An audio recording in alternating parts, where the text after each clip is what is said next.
What is the trumpet of God that is sounded at the rapture? We read that the Lord himself will descend from heaven with a shout, with the voice of an archangel, and with the trumpet of God. And the dead in Christ will rise first. It goes on to say that we who are alive, still alive, will be caught up to be together with the dead in Christ and to meet Christ in the air. And then in verse 18, it says, "Comfort one another with these words." People that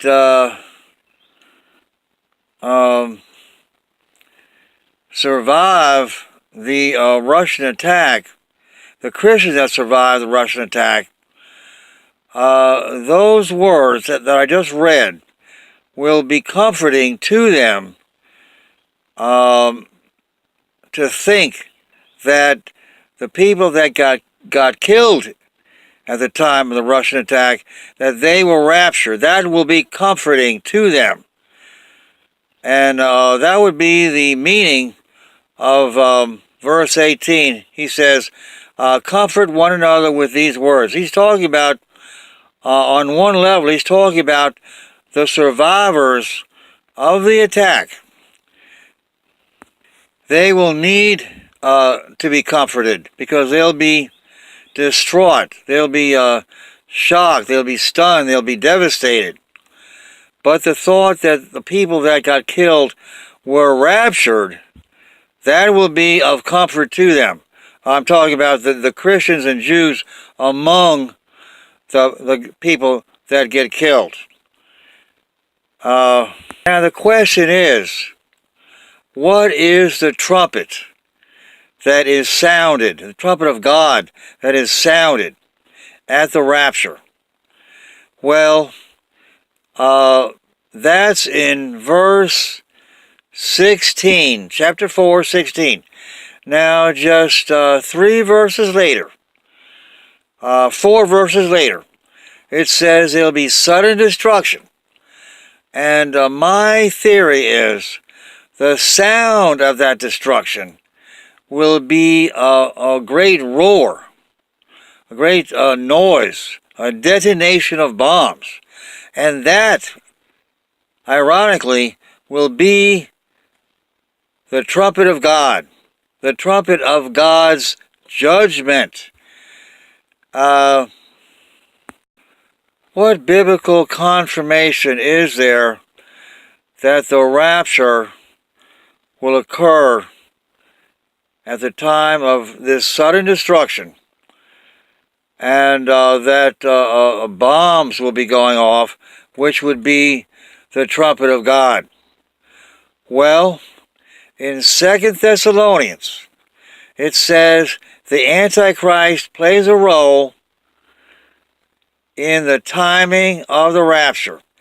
It says that day cannot happen except the revealing of the man of sin takes place.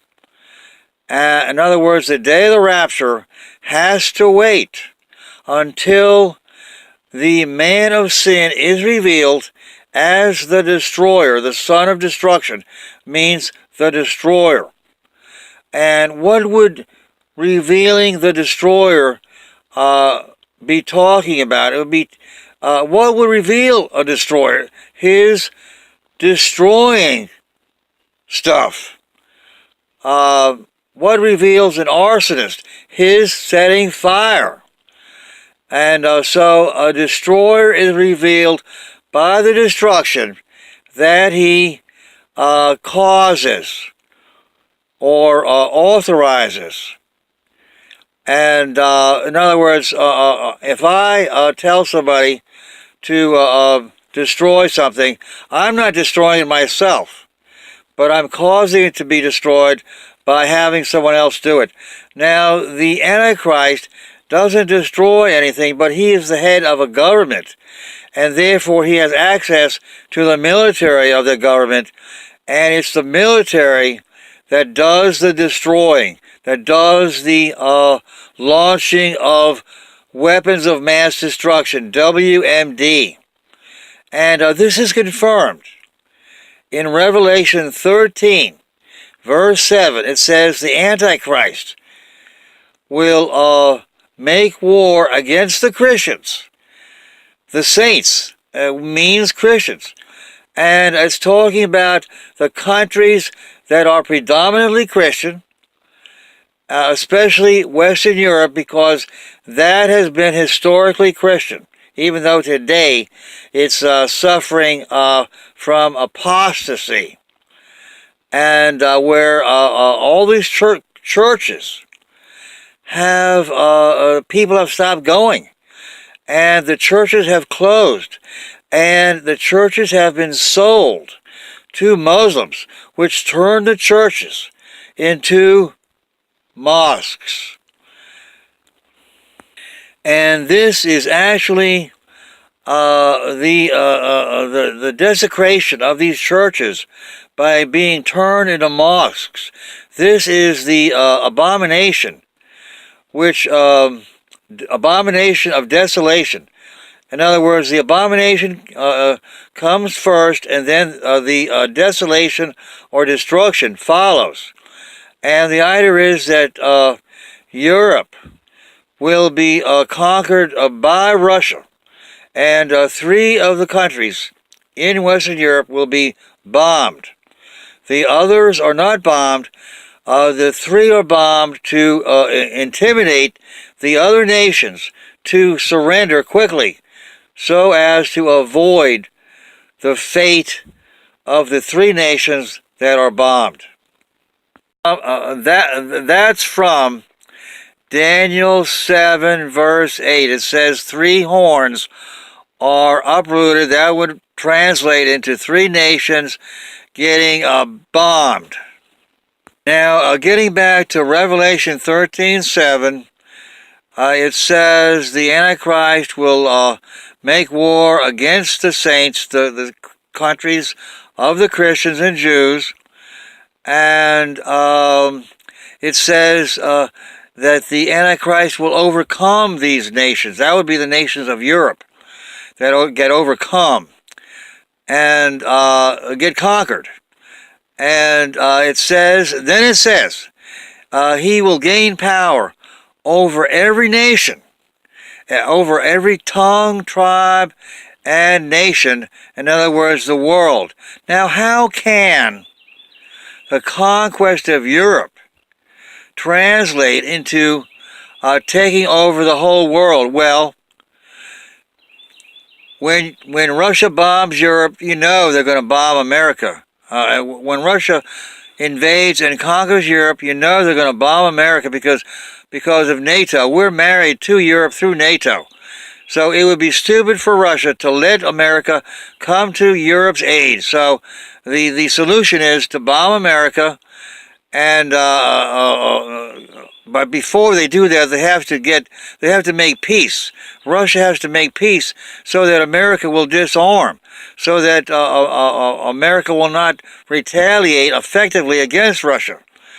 And long story short, Revelation 13:7 is a parallel passage to the rapture passage of 1 Thessalonians chapter 4:16 through chapter 5 verse 3, and 2 Thessalonians chapter 2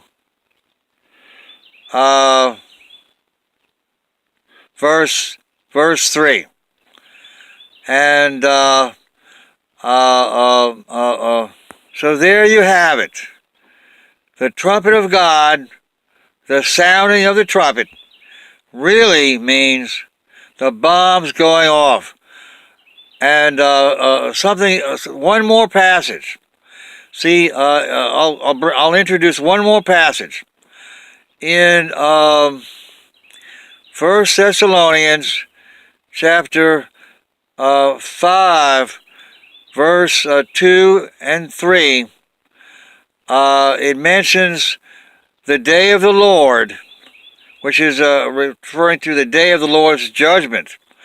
In the Old Testament, it always referred to wartime destruction as the judgment of God. And that's in, Isaiah 13, verse 1, verse 6, and verse 17.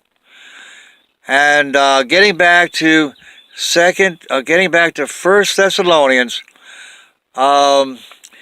chapter 5, verse 2, day of the Lord, it says, the day of the Lord will come like a thief in the night. Now, and then it mentions sudden destruction in the next verse. And then we jump over to 2 Peter chapter 3, verse 10 and 11. And it says, the day of the Lord will come like a thief in the night. And so this really should be a parallel passage. And it is a parallel passage. And then it says, the heavens will pass away with a great roar. Now, in the other passage, it said the trumpet of God. Now here, it says a great roar. It's talking about the same thing. The sound of the bombs exploding, detonating. And then it says the earth will be burned up. Well, it's talking about nuclear bombs burning the surface of the earth, not the whole earth. And the heavens that get destroyed or that pass away with a roar, that's only the atmosphere, not the second heaven, which is outer space, in other words, the universe. We're talking only the first heaven, which is the atmosphere around the earth, and even that is not really destroyed. Only the ozone layer really gets destroyed at the time of nuclear war.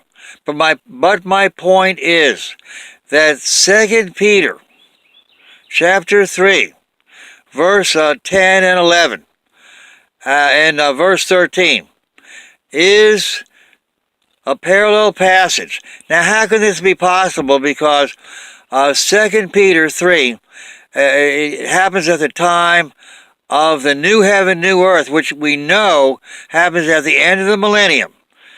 Chapter 20 is the millennium. Chapter 20 of Revelation is the millennium. Chapter 21, verse 1 mentions the new heaven, new earth. And the old heaven and old earth passes away. It's gone.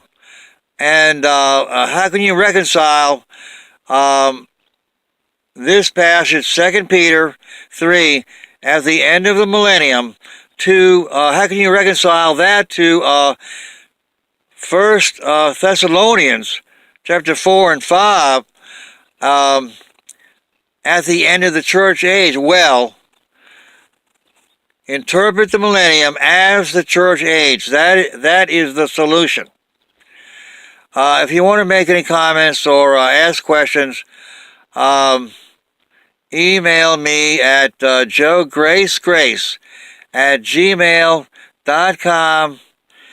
That's JOEGRACEGRACE.